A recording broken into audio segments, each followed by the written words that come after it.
Hello, everybody, and welcome to my 3-minute pep talk, where we walk the tree talk. I'm thrilled to be on the line with Cecil Konijnendijk Van Den Bosche. Hey, Cecil, how are you? Good to see you, Professor Pricklethorn. Good to be with you. Thank you. Where are you situated right now? I'm actually in beautiful Barcelona, Spain right now. Hey, I absolutely love Barcelona. What a great place to be. And I understand you're from the Netherlands. That's your motherland. Correct. Born and raised, and I've been away about 26 years now. Wow. And I know you've actually you spent time in British Columbia at UBC, where you maintain your professorship. What's it like out there? I really like Vancouver. I like BC. Beautiful trees, big trees. Yeah. I mean, Europe is great, but BC definitely has its charm as well. Yeah. So, Cecil, you really get around the world, and you've sampled various communities and lifestyles around the globe in doing so.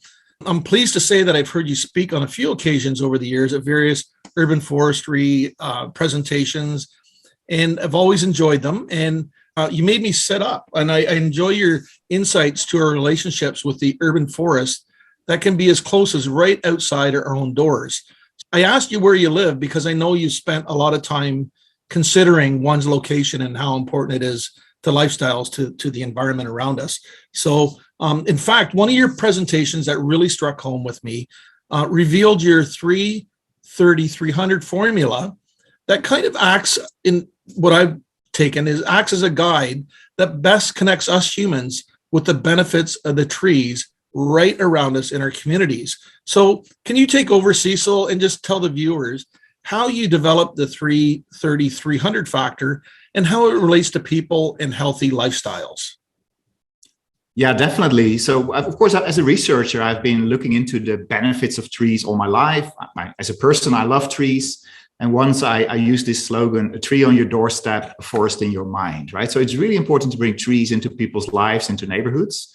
And then I was playing around a little bit with the evidence and realized there is something around the number 3, right? So if we have about 30% canopy cover, a tree canopy in our neighborhoods, it turns out that a lot of the health benefits really start improving. And also we see some cooling effects, right? So we for example, on a hot summer day, our areas are not so warm. So we need about 30% or more. And then we also know there's some recommendations that say you should not walk more maybe than 5 minutes or so to a nearby green space. So that gives them a 300-meter distance from your home or your school to find a good place to be. And then I thought, okay, if we have 3,300, then we should also do something about the visible green space, right? To be able to see trees from your window. We know from evidence that it's actually really important for our creativity, for our mental health. So then I thought, okay, 3 trees, a little bit of diversity, a little bit of volume. So then we got 330-300. And of course, as we know, 3 is the magic number. So it is something that sticks pretty well. Yeah, and I on the 3-minute pep talk. So here we are, full circle. And the 30th of March, right? So it's even better. There we go. Well, and your talk actually, it made me sit up and go like 3:30. So I actually motivated myself. I looked out the window and I saw like 3 trees here in my backyard, sizable trees.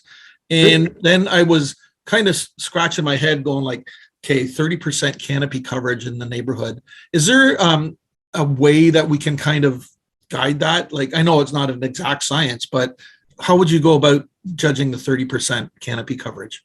Yeah, you can actually do that. You could say, well, if you know your neighborhood more or less, right, you could draw a line around that and go onto Google Maps and make an estimate. And actually, iTree, as we all know, the tool iTree, has a tool where iTree Canopy, where you actually can just drop a pin on a few locations in your neighborhood. And then you can actually get a canopy estimate. So it's pretty easy these days based on aerial photographs and so to do that. Then you motivated me. I got on Google Earth and I used a measuring tool, and I measured I am 297 meters to a big park. So perfect. As you say, a 5-minute walk, less than 300 meters.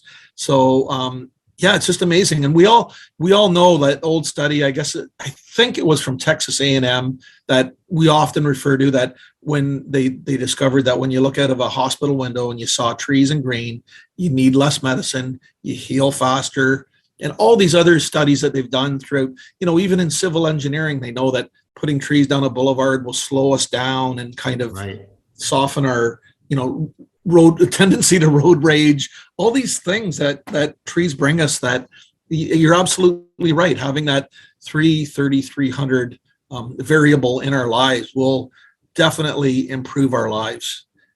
I think so. And I think it's kind of a proxy, right, as well, of seeing green, living amongst trees and green, but also engaging with green by using parks. So I think these three components are really crucial for our health and well-being.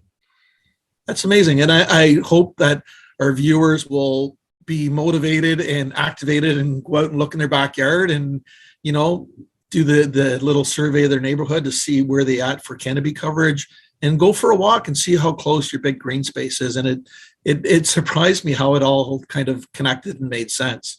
So thank you, Cecil. Before we go, every pep talk I do, I always ask a couple of rapid fire questions. So All right. You ready? Here we go. Yep. What's your favorite tree? Ginkgo tree.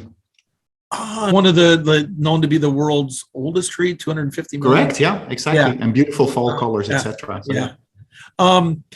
Where in the world is your favorite tree mecca where you can go and just be in awe of trees? I would say in general, Botanic Gardens is always a place I go. But if I have to pick one specific spot, I would actually say Stanley Park in Vancouver, and just the amazing huge trees, right? The Western red cedars, the Douglas firs. Yeah. I was really humbled by them. And then in the middle of the city, it was pretty amazing. Yeah. Massive, magnificent, all that. It's funny. One of my favorite tree meccas right here in Toronto is Mount Pleasant Cemetery. It's a cemetery, but it has beautiful, beautiful trees. It's stunning. Yeah. Right. Yes. Yeah. What's your favorite edible product from a tree? Fruits, nuts? Like, what do you enjoy that trees give us?